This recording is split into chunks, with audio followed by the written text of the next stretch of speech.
it had its limitations. Like it could never get you to really test what would be the product in the way I saw it, which was very much like Airbnb. So that's why I was like, okay, I think I have to go the custom route, because I'd had a few bookings. So I'd proved up in the MVP. I'd done a lot of questionnaires as well, where everyone was saying, like 90% of the market was saying, yes, we would use this product.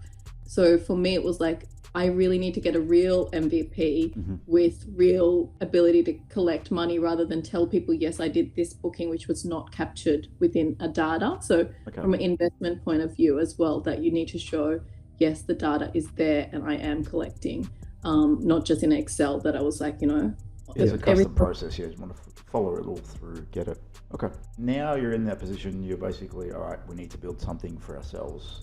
What was your next step? Did you go out and find a development team? What did you do? Yeah, that was like one of the hardest things. So me and my sister, we started basically Googling everyone in Australia. Okay. Yep. And then we started looking at if we liked their websites first, Yes. and if their websites looked really good or not. And then we started because my sister was a software engineer, I was very lucky. So she actually put together a documentation with wireframing that she'd drawn up, because she'd learned that first semester of uni. Nice. That was probably the first thing you learned. So she put together this really nice document saying, this is what we want to achieve, and these would be the features, and it was easy to understand. And she started sending that around to a lot of the development team in Sydney, in Melbourne as well.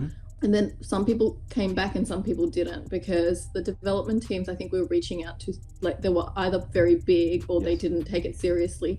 So I would think many people maybe don't get responses when they do reach out to development teams for these kind of projects, because ours looked much more serious than a non-tech person would look, what I would put out, which would be a couple of lines, And we had put out a document saying, and we'd even said, this is the deadline we want you to submit by. And it got back some responses. Yes. And we started meeting with those people, and the prices were very, very varied and very high. So we obviously talked to AppStar at the time, because AppStar was such a big company back then. We got quoted anywhere from 250,000 to 500,000 with AppStar. Okay. Yeah, big numbers when you're looking at a startup, right? And just trying to build an MVP. Yeah, get it. Yeah, so that was okay. So I didn't really know what to expect at that time, because you don't know how much does an app cost as a non-tech person. And either did my sister. And then we also got quoted, 60. We also got quoted in the middle of that. So there was a lot of different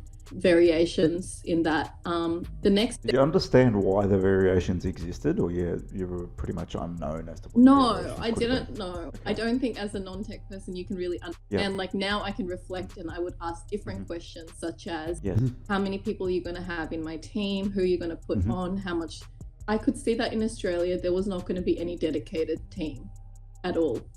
Projects. It was going to be days that were going to be allocated. Now reflecting back, I understand it in a different way. But back then, I just thought, different people had different prices.